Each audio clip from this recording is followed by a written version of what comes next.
इंसान जिसमें इंसानियत ना हो। एक बार एक बहुत खूबसूरत जंगल हुआ करता था। उस जंगल का राजा एक शेर था।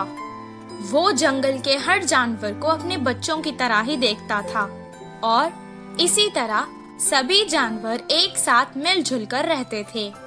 एक दिन एक हाथी पेड़ से फल तोड़कर खा रही थी और अचानक उसे चक्कर आ गए और वो गिर गई। उसे गिरा हुआ देखकर जंगल के कुछ हाथी वहाँ आ गए और वो उससे उस जंगल के वैद्य के पास ले गए। बंदर वैद्य ने उसे कुछ देर देखा और कहा, इसे कुछ नहीं हुआ है, परेशानी की कोई बात नहीं है, ये माँ बनने वाली है।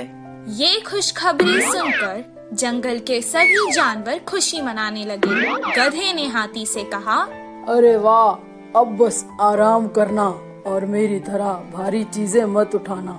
हिरन ने भी कहा, तुम मेरी तरह कूदा मत करो, आराम से चलो। मंत्री लोमनी ने कहा, मेरी तरह जो मिले वो मत खाना, अच्छा खाना खाओ। कौवे ने कहा, तुम्हें अगर कुछ भी चाहिए तो मुझे आवाज दे देना। ये सब सुनकर राजा ने कहा, हमारे हाथी मित्र की अब हम सबको ही मिलकर देखभाल करनी चाहिए।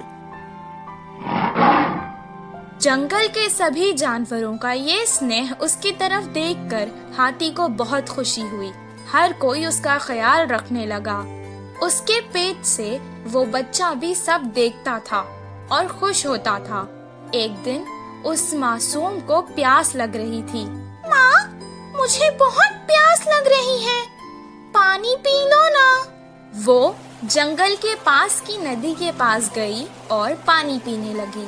पानी पीकर वो खुश हो गई और कहने लगी, माँ, मुझे सारा जंगल दिखाओ ना, मैं देखना चाहता हूँ। तब वो धीरे धीरे चलते हुए उसे सब कुछ दिखाने लगी।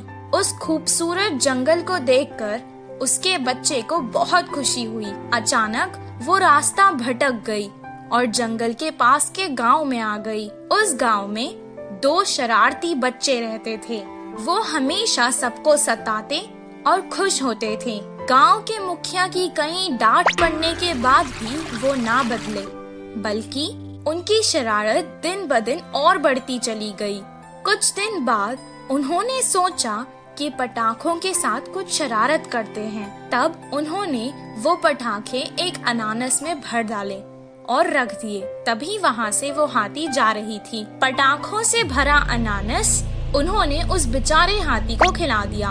वो खाते ही अचानक हाथी के मुंह में वो अनानास फट गया और उस बेचारे हाथी का मुंह बुरी तरह से जख्मी हो गया।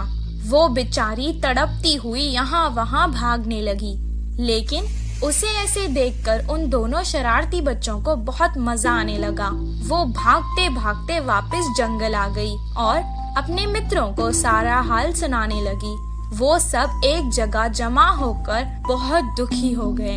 उसे सुनकर बंदर ने कहा, ये बहुत गंभीर समस्या है, इसका इलाज मेरे पास नहीं है। कुछ देर बाद हाथी का बच्चा माँ से कहने लगा, माँ, काफी देर हो चुकी है, मुझे भूख लग रही है, कुछ खाने को दो ना। बेचारी मुंह जख्मी होने के कारण ना खुद कुछ खा पा रही थी और ना अपने भूखे बच्चे को कुछ खिला पा रही थी।